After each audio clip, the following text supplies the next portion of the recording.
Advantages: greater financial capability to the business. Disadvantages: easily dissolved and thus unstable compared to a corporation. Advantages number 2: combines special skills, expertise, and experience of the partners. Disadvantages number 2: mutual agency and unlimited liability may create personal obligations to partners. Advantages number 3: more personal information. Informal. Disadvantages number 3: less effective than a corporation in raising large amounts of capital. Okay. Actually, class, obviously yung reason nito, syempre, kapag partnership lang, mayroon kayong greater financial capability to the business, no? Pero, ang problema mo naman nun, madali siyang ma-dissolve. Di ba? Nabanggit natin kanina, ano yung mga reason?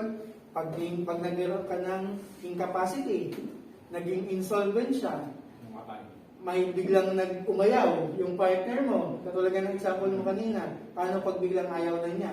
Siyempre, mabilis siyang ma-dissolve, mabilis ma-terminate, no? Unlike pag corporation, kahit na yung isang stockholder ayaw na niya, okay lang kasi ang corporation maraming stockholder, di ba? Hindi lang naman isang stockholder. So, hindi problema kung yung isa ayaw na. Okay? Number 2, combines special skills, expertise, and experience of the partners. Ito yung maganda class, no? Halimbawa, isang CPA, tapos marami siyang makuhang partners, ang dami na nilang CPA. So, syempre, mga CPAs na yon, may mga special skills sila, may mga talent sila, may mga knowledge sila, mayroon ka pa, pwede ka pa maghanap ng tax lawyer, di ba? Para mas maganda yung mga, sa BIR, di ba? Kaya maganda yon, advantage niya yon. Ano naman ang disadvantage? Yung mutual agency, nabanggit na kanina, ano yung mutual agency? Pag kung ano yung ginagawa ng isang partner, ang presumption, alam ng kabilang partner. Kaya mutual agency. Kumbaga, may authority. By the very nature of it, yung isang partner, kung anong ginagawa niya, nire-represent ko na rin yung isa kong partner. Kumbaga, ganun ang prinsipyo. No? Pero yun nga, meron siyang tinatawag na unlimited liability. Ibig sabihin, yun nga, example natin kanina, si Dan Eric, pag nalugi, pag may mga hindi pa tayo nababayarang supplier or vendor, si Dan Eric, since sarado na, hahabulin ng supplier na yun, hindi na si Dan Eric, kundi tayong nagtayo ng Dan Eric. Kung sino yung nagpaprangkisa sa Dan Eric, sino yun? Yung mga partners. Sila na ang hahabulin ng mga supplier natin na hindi natin nabayaran. Kaya siya tinatawag na unlimited liability. Okay? Next, number 3, more personal and informal. Siyempre, kapag mga partners lang kayo, di ba? Usually nga, more personal kasi, sige, partner naman tayo, ako na makipag-usap dito. Kaya informal siya. Unlike pag corporation, lahat, pag nakipag-meeting ka, may mga board meeting pa, may board resolution pa, ang dami-daming documentation pag corporation. Pero class, kapag partnership, sabihin lang kita, partner, kausapin ko si ganito, supplier, ha? Okay sa'yo? Okay na. Ganun lang kadali pag partnership. Kaya more personal tsaka and informal. Unlike pag corporation, ang dami-daming documentation na hingin, may mga secretary certificate pa, may board resolution pa, minsan kailangan pang papirmahin sa corporate lawyer, corporate secretary, sobrang daming dagaanan. Disadvantage nun, less effective than a corporation in raising large amounts of capital. Parang dito siya. Dito, okay naman siya, financial capability. Pero syempre, limited lang dun sa mga partners. No? Halimbawa, siya, kaya niyang, si Juan Carlos, kaya mag-contribute ng 1 million. Ako, assuming ako, kaya ko mag-contribute ng 2 million. So, 2 million plus 1 million, 3 million na yun. So, greater financial capability. Pero nagiging disadvantage din siya. Bakit? Syempre, kapag corporation, mas maraming stockholder, mas maraming maibibigay na corporation, na kapital. Unlike pag tayong dalawa lang, limited lang up to 3 million. Pero pag maraming stockholder, lalo na kung public company yan, pag inopen for public, mas malaki yung capital na maiipon natin. Kaya magiging disadvantage na yun ng partnership. Okay? So next, ito, pakibasa ulit, Juan Carlos. Partnership versus corporation. 1. Manner of creation. Mere agreement. Corporation by operation of law. Number of persons. Partnership 2 or more. Corporation not exceeding 15. OPC Single stockholder. Commencement of juridical personality. Partnership from execution of articles of partnership.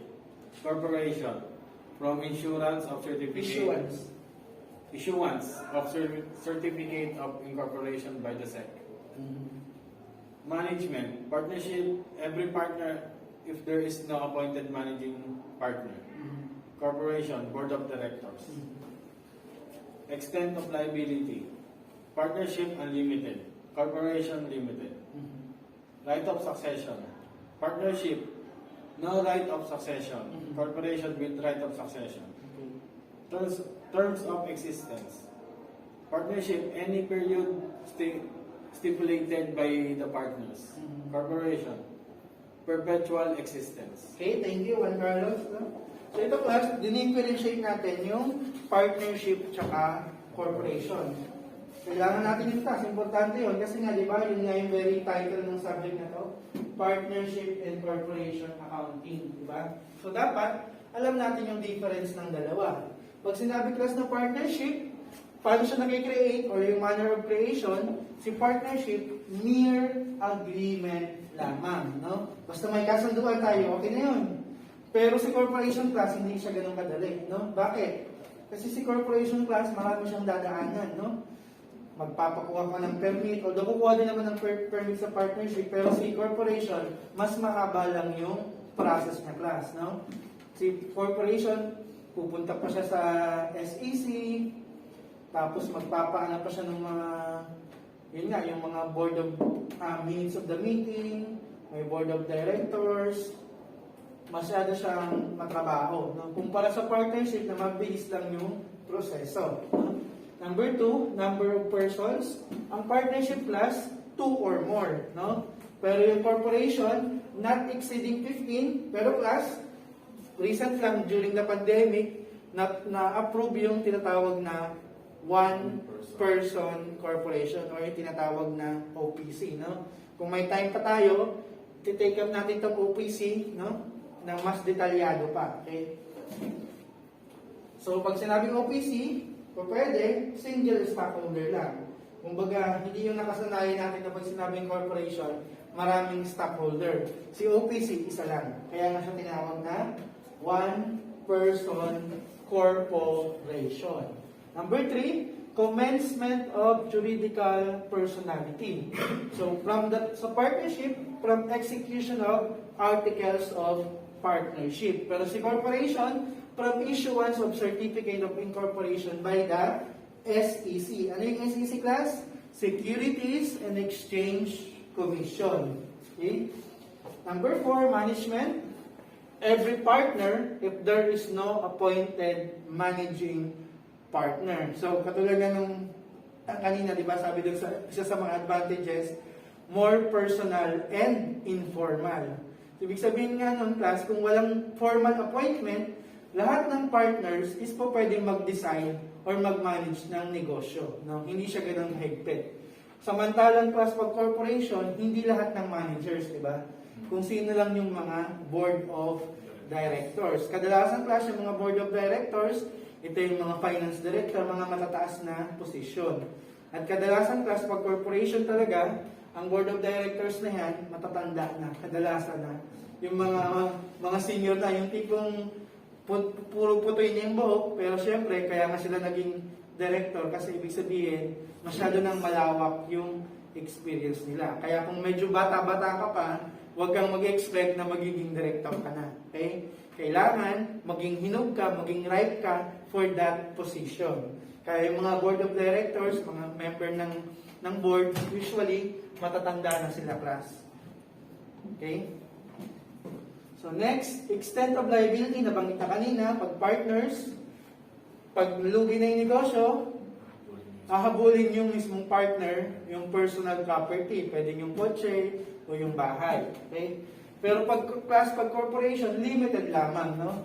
Pag nalugi sa corporation, wala nang may pambayad si corporation, hindi mo pwedeng habulin yung stockholder. Hindi po pwedeng ganon. Hanggang dun lang sa extent ng kanyang stocks, na sharing ng stocks dun sa business or corporation. Next, 6, right of succession. Si partnership, wala siyang right of succession. Pero si corporation, meron. Bakit ganon? Di ba katulad nga ng kanina, nabanggit natin, sa disadvantages, kung natatandaan mo, ano nakalagay doon? Easily dissolve. Ibig sabihin niya, kapag umayaw na yung isang partner, example mo, nag-withdraw na yung partner, mabilis agad, matatapos agad yung partnership. Whereas sa corporation, kahit ayaw na ng isang director, okay lang. Kasi marami namang stockholders and malaki din naman ang board of directors. So hindi mabilis ma-terminate yung corporation, no? Kaya ano siya, with right of succession. Actually, itong number 6 at number 7, medyo dikit na to. So ibig sabihin, kung may right of succession siya, that only means to say meron siyang perpetual existence. No? Pag sinabi ko na perpetual, tuloy-tuloy lamang. Tuloy-tuloy lang, indefinite. Dito naman, sa number 7 sa partnership, any period is stipulated by the partners. Katulad ng nabanggit ko sa kanina, example, kung ang napag-usapan lang is, sige, magtayo tayo ng Dan Eric's Ice Cream, magprangkisa tayo. Pero, ang sinasabi ko sa iyo, partner, hindi ako forever dyan, ha? Pag nakatapos lang itong anak ko ng college niya, okay na ako. Gusto ko na mag-retiro. Hanggang doon lang ako. So, yung partnership, mag-end na, once na makatapos na ng kolehiyo, yung anak ko. Pwedeng ganun ang agreement natin. Kaya, si partnership, any period is stipulated lang. Pag nag-agree ka, nag-agree ako, okay na tayo doon. Wala na tayong problema.